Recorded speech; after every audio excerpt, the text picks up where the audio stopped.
Ya, teman-teman, sambil nunggu yang lain, ini sekalian langsung dimulai aja ya, sambil dimulai, soalnya biar nanti nggak kesorean. Jadi langsung aja kita mulai. Assalamualaikum warahmatullahi wabarakatuh. Bismillahirrahmanirrahim. Assalatu wassalamu ala asrofil anbiya'i wal mursalin wa ala alihi wa sahbihi ajma'in. Amma ba'du. Pertama-tama, marilah kita panjatkan puja dan puji syukur kehadirat Allah Subhanahu wa Ta'ala yang telah melimpahkan rahmat dan hidayahnya sehingga kita bisa berkumpul pada siang kali ini di acara SEC Intermediate. Tak lupa salawat serta salam juga tetap tercurahkan kepada junjungan kita Nabi Agung Muhammad Sallallahu Alaihi Wasallam. Eh, di sini saya selaku moderator sekaligus pembawa acara mengucapkan terima kasih kepada teman-teman yang sudah menyempatkan waktunya untuk mau hadir di acara kali ini, terutama kepada Indah yang sudah berkenan menjadi pemateri pada kajian kali ini. Sebelum kita buka acara ini, saya akan membacakan tata tertib SHI Intermediate terlebih dahulu. Yang pertama, kajian dimulai pukul 13.45 ya. Yang kedua, kajian dipimpin oleh moderator. Yang ketiga, pada saat pembicara menyampaikan materi, peserta dianjurkan untuk mengaktifkan fitur kamera dan menonaktifkan fitur mikrofon. Yang keempat, sesi tanya jawab dibuka setelah pembicara selesai menyampaikan materi.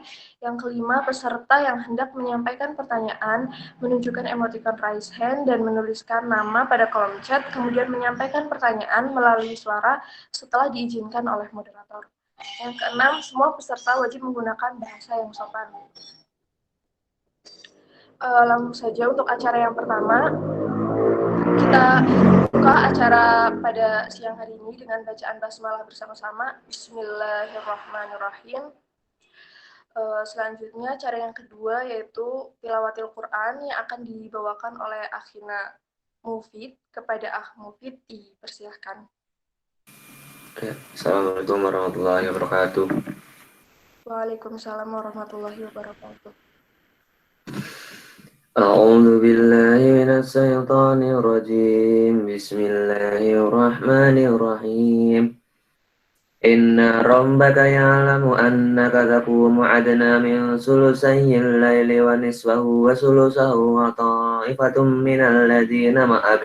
Wallahu yuqaddirul laila wan nahar. Falima allam tusuhu fataba alaikum faqra'u ma tayassara minal Qur'an.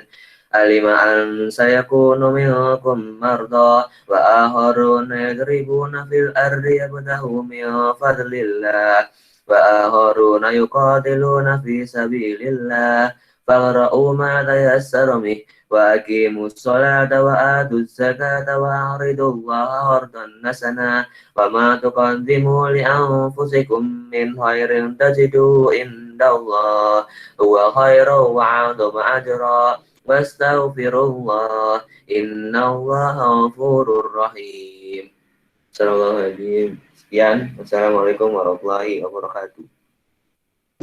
Waalaikumsalam warahmatullahi wabarakatuh. Terima kasih kepada Mufid yang sudah membacakan ayat suci Al-Qur'annya. Selanjutnya, cara yang ketiga yaitu acara inti penyampaian materi yang akan disampaikan oleh Indah. Kepada Indah dipersilahkan.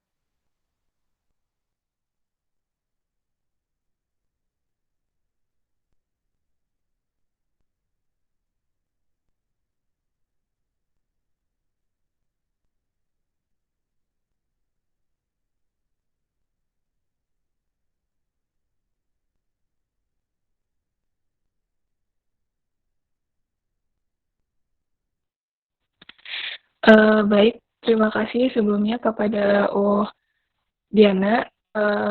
Assalamualaikum warahmatullahi wabarakatuh. Waalaikumsalam warahmatullahi wabarakatuh. Ya, mohon maaf sebelumnya saya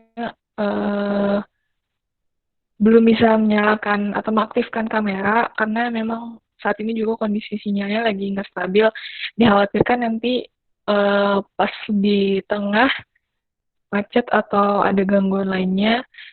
Sebelumnya saya mau bertanya apakah suara saya terdengar dengan jelas?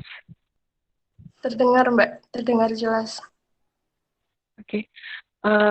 Minta tolong untuk share screen ya. Oke, Mbak.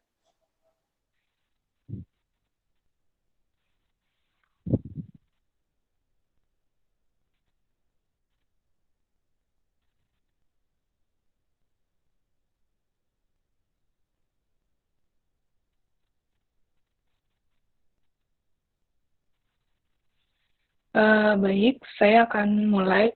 Sebelumnya, perkenalkan diri terlebih dahulu ya. Nama saya Alfitri Indasari, biasa dipanggil Indah. Saya dari jurusan ISP Angkatan 2017. Pernah juga jadi pengurus di FOSE. Pada kesempatan kali ini, saya diminta untuk menyampaikan atau memberikan materi SEC Intermediate mengenai ekonomi mikro Islam. Jadi sebelum masuk ke materi yang akan saya sampaikan, sebenarnya untuk ekonomi mikro sendiri itu pembahasannya sangat luas ya. Mungkin untuk anak-anak dari jurusan ISP udah paham gitu. Kita mempelajari ekonomi mikro itu membutuhkan waktu yang nggak sebentar, bisa nyampe 3 semester gitu ya. Kita mulai belajar dari pengantar ekonomi mikro, kemudian dilanjut dengan ekonomi mikro 1, dan dilanjut lagi dengan ekonomi mikro 2. Nah, medit ini sendiri, karena adanya keterbatasan waktu, jadi materi yang akan saya sampaikan ini hanyalah bisa dibilang pengantar atau juga secara garis besarnya aja, nggak secara keseluruhan gitu, karena memang waktunya yang terbatas, di samping dari pembahasan itu sendiri yang sangat tidak sedikit seperti itu. Baik, untuk materi yang akan saya sampaikan, pertama itu mengenai ilmu ekonomi Islam. Next slide. Untuk sebelum saya menjelaskan apa itu ilmu ekonomi Islam, dari peserta ini ada yang dari jurusan ISP nggak ya?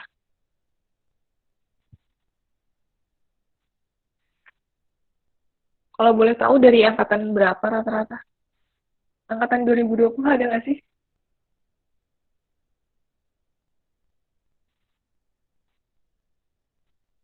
...2020 kayaknya ada, Mbak. Ada. Ada. Tapi dia jurusan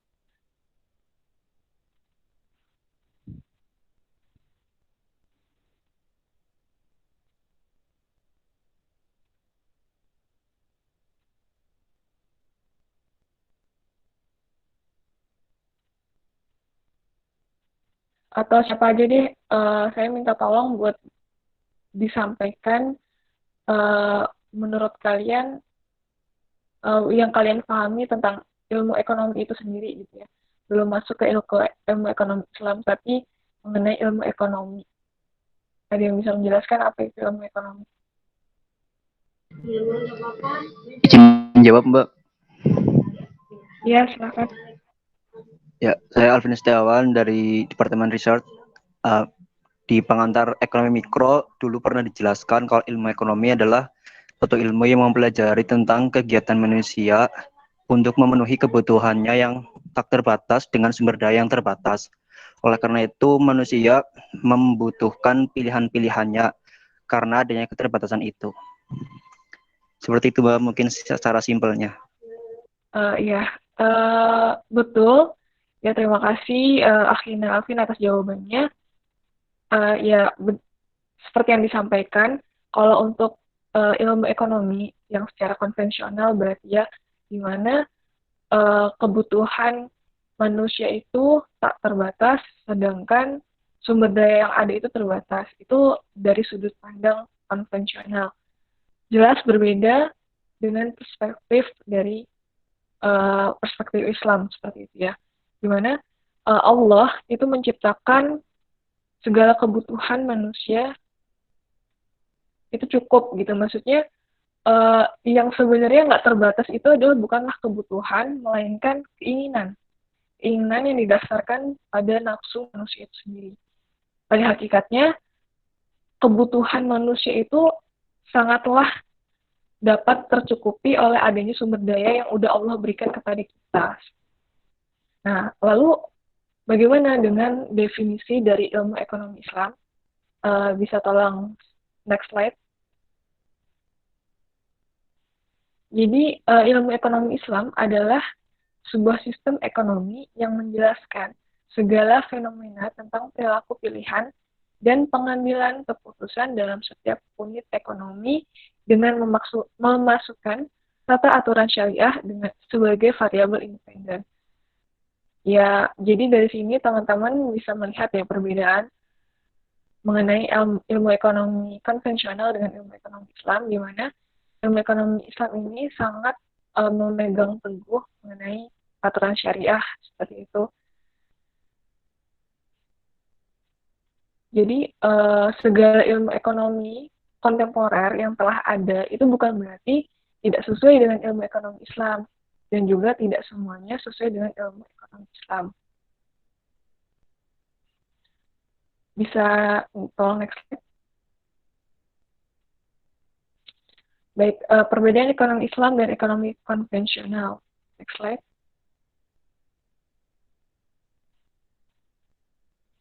Menurut Muhammad Bakir As-Sadar, perbedaan ekonomi Islam dengan ekonomi konvensional itu terletak pada filosofi ekonominya, bukan ilmu ekonominya. Jadi, filosofi ini berisi ruh pemikiran dengan nilai-nilai dan batasan-batasan syariah. Sedangkan ilmu itu berisi alat-alat analisis ekonomi yang dapat digunakan. Nah, jika konvensional atau ekonomi konvensional itu membedakan antara positif yang sebenarnya dengan nilai normatif atau yang seharusnya. Sedangkan dari perspektif Islam itu membedakan antara ilmu ekonomi dan doktrin ilmu ekonomi.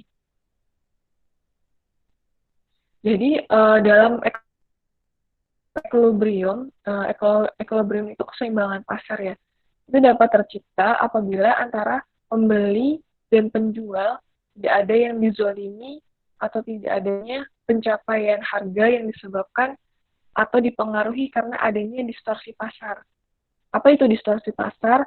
Distorsi pasar itu kayak semacam gangguan yang terjadi di dalam mekanisme pasar gitu. Tindakan perekonomian, adapun tindakan perekonomian yang dilarang dalam Islam itu seperti bai najasi. Apa itu bai najasi? Ada yang bisa menjelaskan?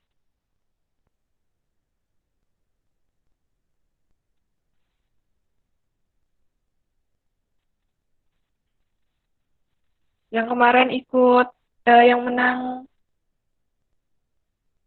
Milrek ada nggak ya yang ikut SSC Intermediate? Atau yang ikut pembekalan Master Milrek mungkin bisa disampaikan apa itu bai najasi.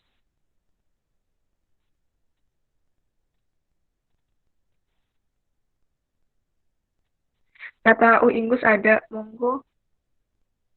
Atau siapapun yang tahu apa itu bai najasi. Sepertinya itu sangat-sangat tidak asing. Izin menjawab. Oh, Indah. Ya, silakan, Diana. Setahu saya, bai najasi itu situasi di mana pembeli itu menciptakan permintaan palsu. Jadi seolah-olah ada banyak permintaan terhadap suatu produk sehingga harga jual produk tersebut itu akan naik, kayak gitu. Ya, betul. Karena memang terkait kayak tindakan yang dilarang dalam Islam itu ini udah dijelaskan juga ya, dan ada di dalam buku SEC Basic kalau salah. Kemudian selain bai najasi itu juga ada ihtikar, tadlis, taghrir, dan riba. Nah, untuk pengertian masing-masing teman-teman bisa baca atau mungkin sudah dapat juga dari SEC Basic ya. Kalau boleh tahu SEC Basic itu berjalan berapa kali ya seminggu? setiap hari ya, kayak yang tahun sebelumnya.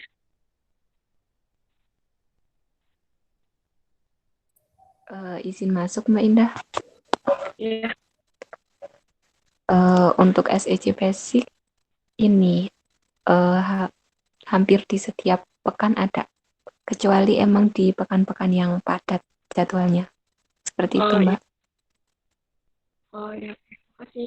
Mau nanya lagi, kalau misalnya, berarti kan sekarang kegiatannya hampir seringnya online ya.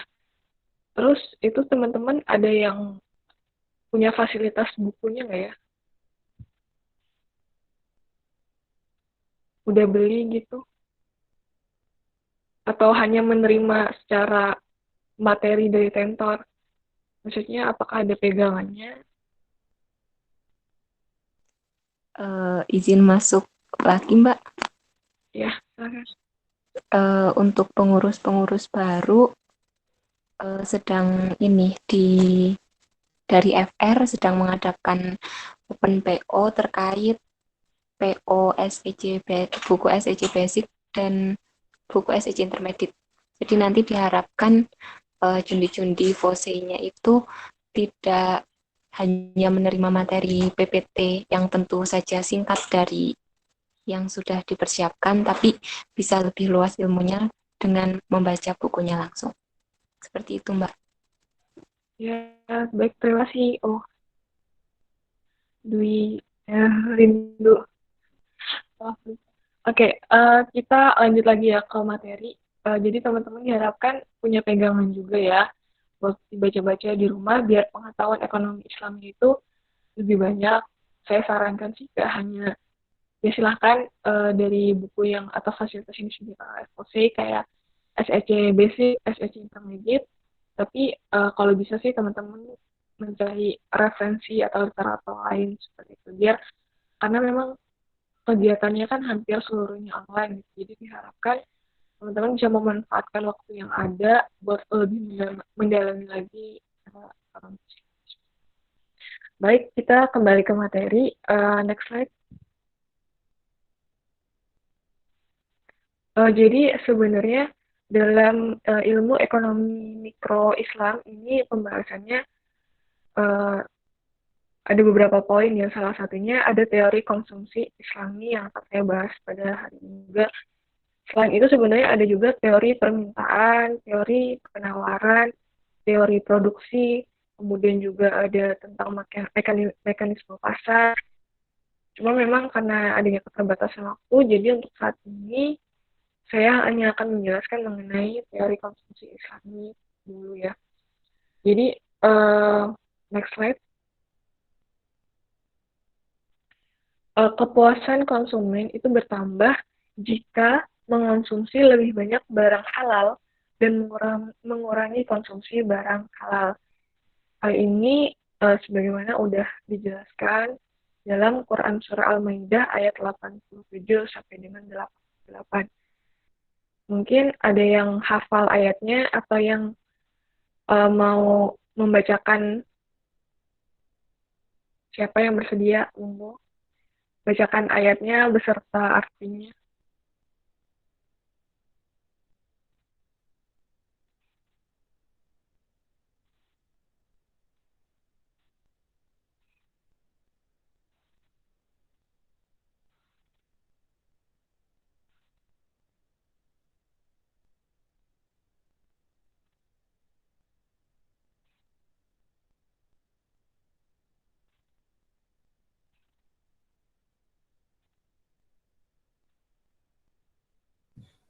Saya boleh, Mbak.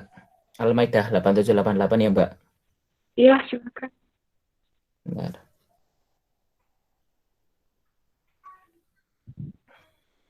Sama artinya? Ya, sama artinya. Ya.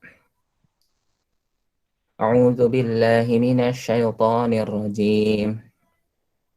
Ya ayyuhalladzina amanu la tuharrimu tayyibati ma ahallallahu lakum.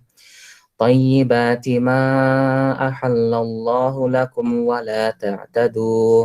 Innallaha la yuhibbul mu'tadin.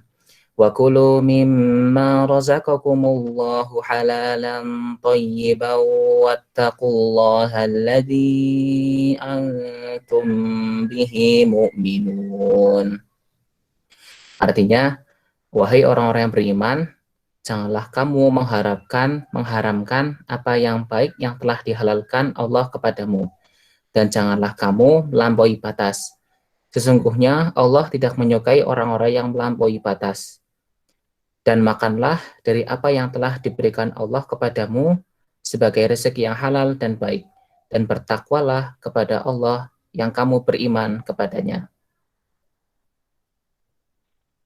Baik, jazakallah khair kepada Akhina Dafa ya yang sudah membacakan ayat dari Quran Surah Al-Maidah, yaitu ayat 87 serta artinya.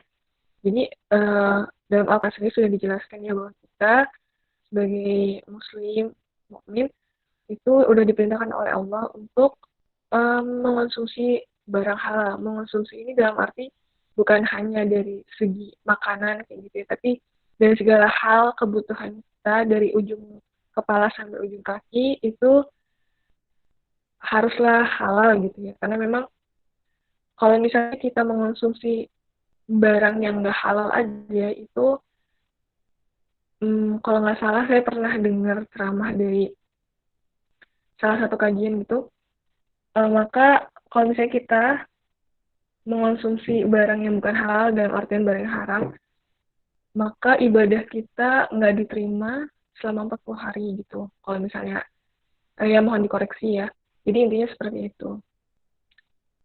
Selanjutnya, semakin banyak barang halal yang dikonsumsi, maka semakin tinggi utility. Apa itu utility? Adalah kepuasan ya.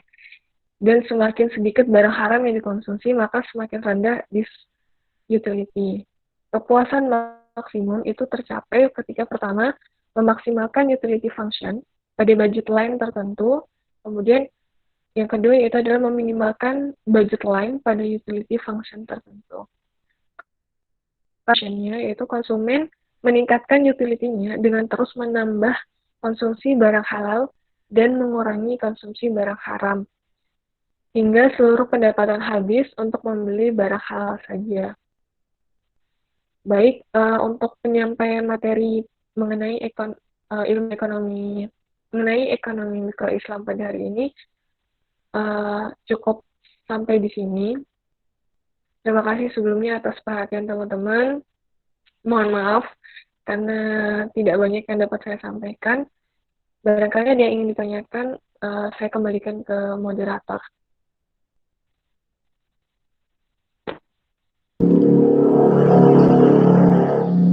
Iya, terima kasih kepada U Indah atas penyampaian materinya. Selanjutnya ada sesi tanya jawab kepada teman-teman yang ingin bertanya. Silahkan bisa langsung bertanya. Menonaktifkan ini raise hand atau langsung kalau mikrofonnya tidak bisa langsung tulis di chat room. Ya kepada Alvin, silakan jika ingin bertanya, dipersilakan. Terima kasih kepada Mbak Alfitri Indasari yang sudah memaparkan materinya. Izin bertanya Mbak, kan kalau di ekonomi mikro yang konvensional itu membahas perilaku produsen dan konsumen itu sama-sama memiliki tujuan masing-masing, kayak produsen mencapai laba maksimum, terusan konsumen mencapai kepuasan maksimum. Cuman bedanya kalau di ekonomi mikro Islam itu secara nyatanya gimana Mbak? Maksudnya kan kalau di produsen misalnya pengennya labanya maksimum, mereka nggak, maksudnya mereka nggak memikirkan apakah ini udah benar atau belum. Nah, perbedaan nyatanya secara nyata di kehidupannya itu bagaimana Mbak antara produsen yang menerapkan prinsip ekonomi mikro Islam dan produsen yang menerapkan ekonomi mikro secara konvensional? Terima kasih Mbak. Ya, baik. Bagus ya pertanyaan dari Akhina Alvin.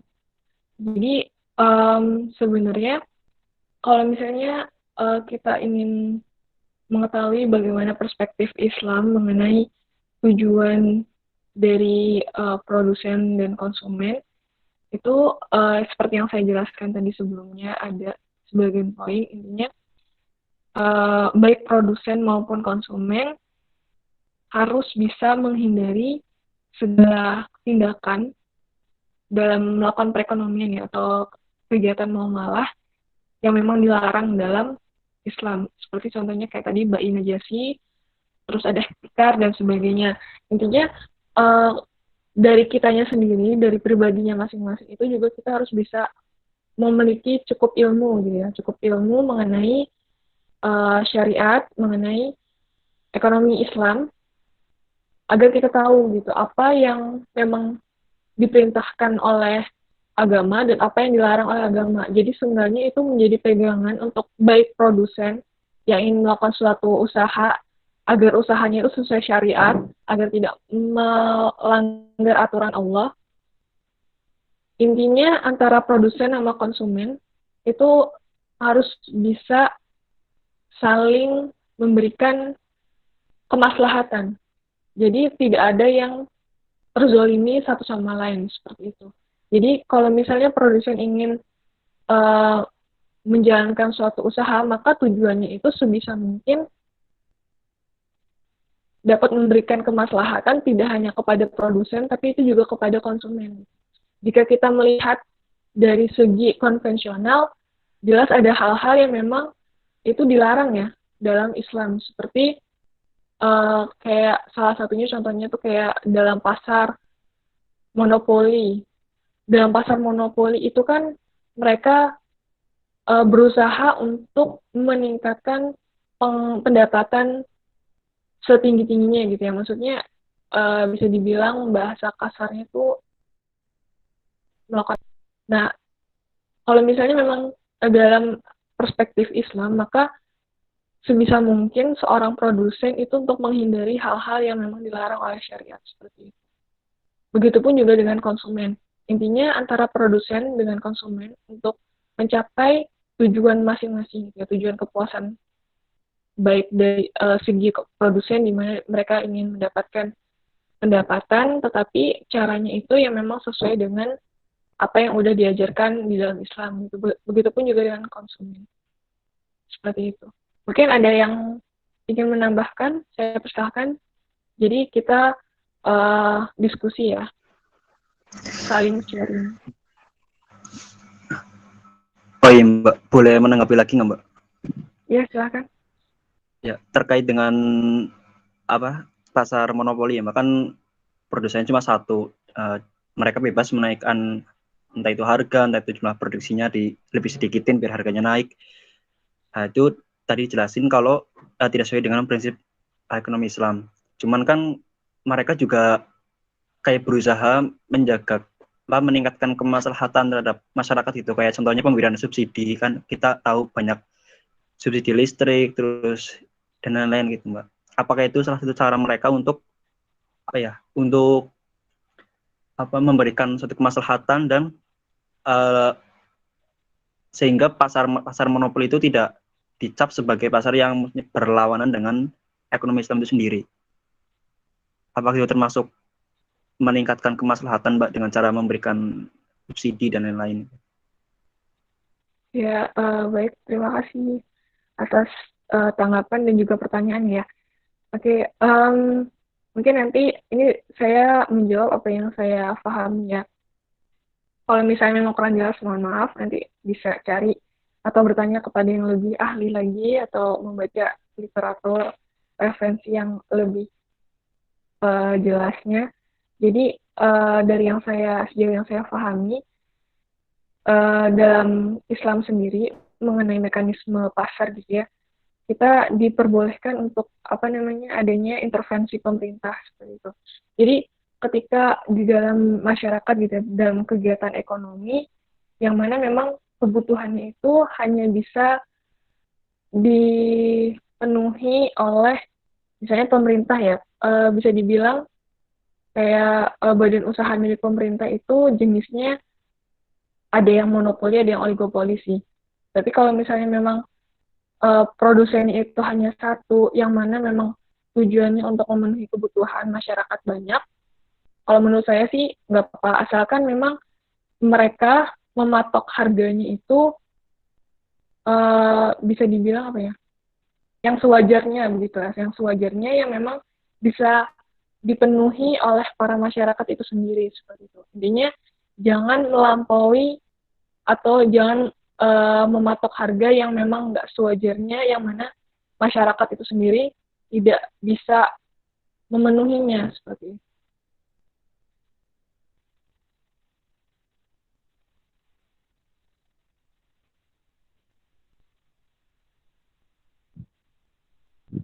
Ya, bagaimana akhirnya Alvin?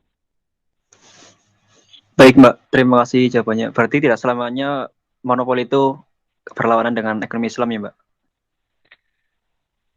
Ya, kita harus seperti yang saya bilang tadi, tergantung situasinya ya. Maksudnya kita lihat dari berbagai aspek,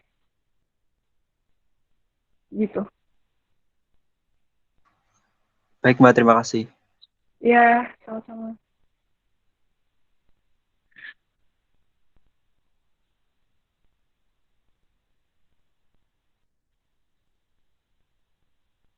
Ya, silakan dari teman-teman jika ada yang ingin bertanya lagi.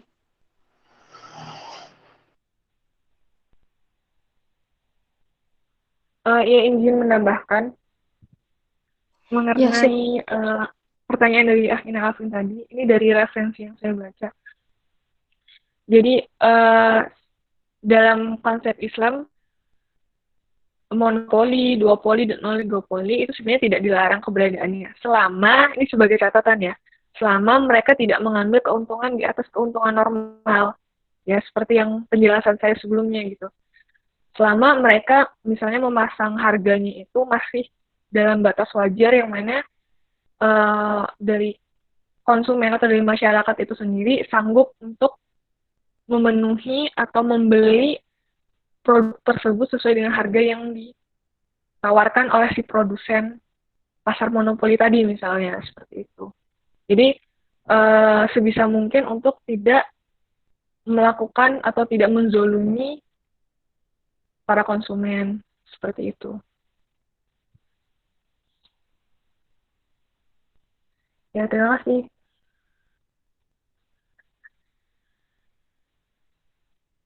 Terima kasih kembali, Om Indah. Ya, silakan kepada teman-teman yang masih ingin bertanya, ditunggu, masih bisa bertanya.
Izin, saya mau bertanya, boleh?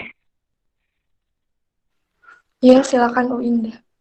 Ya, bertanya khususnya buat Departemen Edu.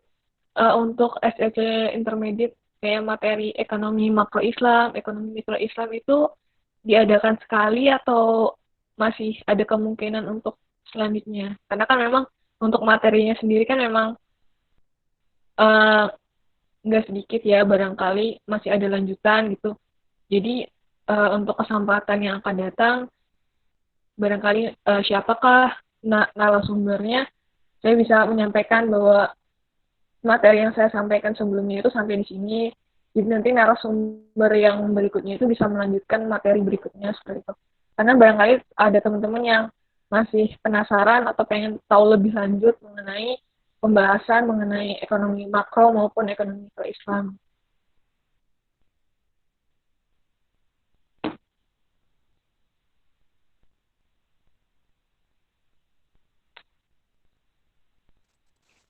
Izin menjawab, Mbak Indah.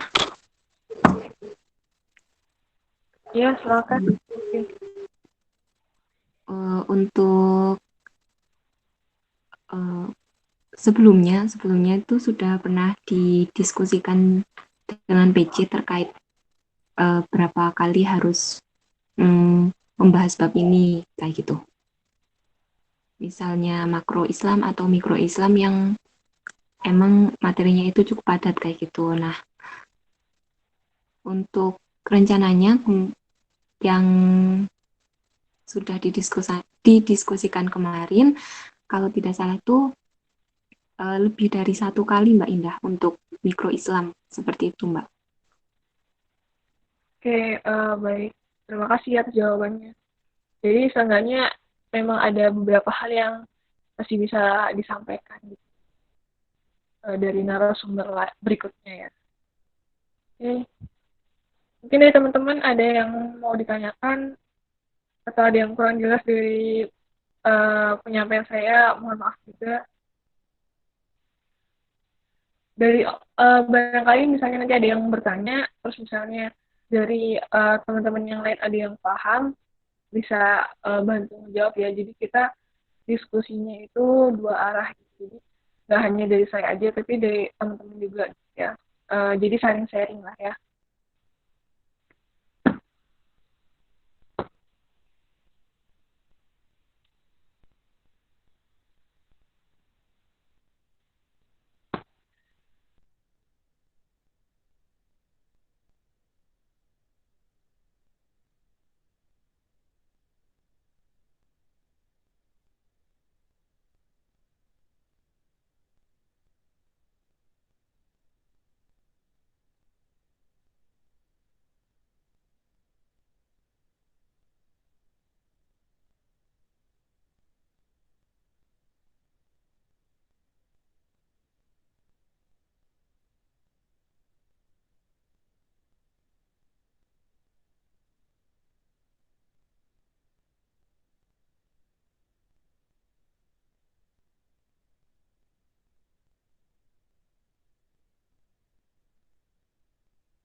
Iya, baik teman-teman, kita tunggu sampai 14, sekitar 14.31 ya.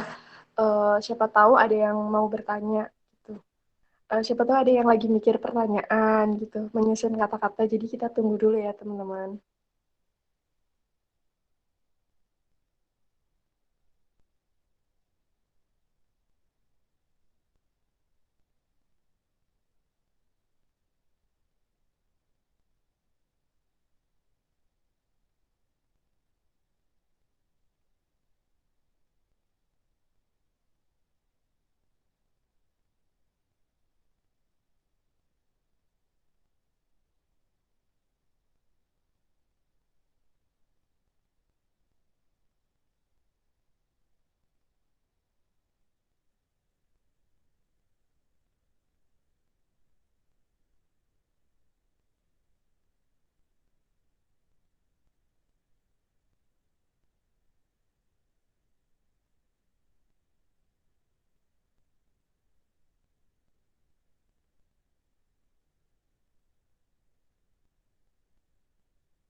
Ya, sepertinya ini nggak ada yang mau bertanya lagi, jadi mungkin bisa dicukupkan ya teman-teman. Soalnya takut kesorean, kan waktunya sama Mbak Indah beda.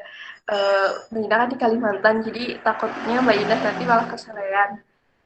Baik, terima kasih kepada semuanya yang sudah hadir di acara ini, di acara intermediate kali ini, terutama kepada UI Indah. Terima kasih atas ilmu yang sudah dibagikan kita, semoga bermanfaat. Lalu acara selanjutnya ada penutup. Mari kita tutup acara ini dengan bacaan hamdalah bersama-sama. Alhamdulillahirabbil alamin.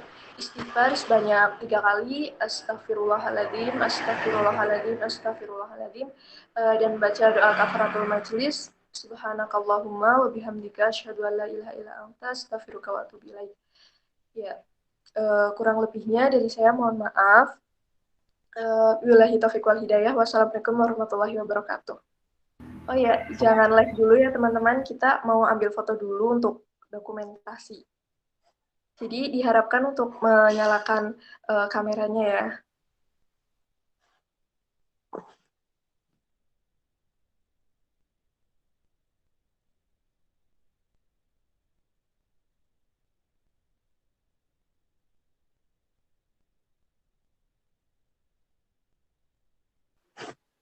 Ini yang mau screenshot siapa ya, Rin?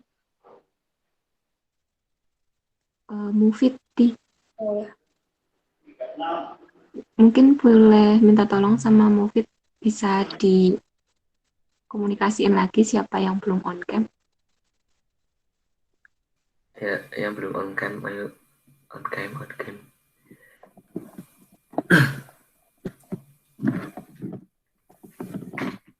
Masih banyak yang belum on cam.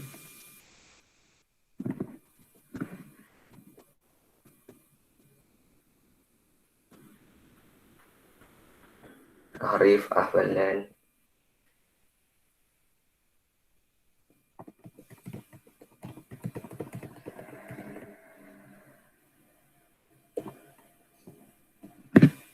Ya, masih tunggu untuk on cam.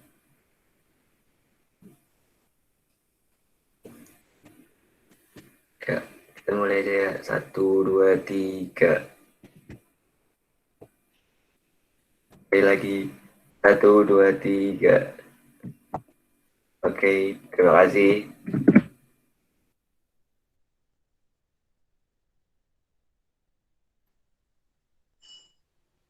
Terima kasih semuanya, terutama buat Mbak Indah.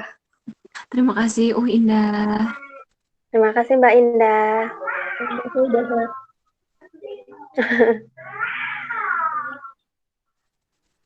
Assalamualaikum, izin live.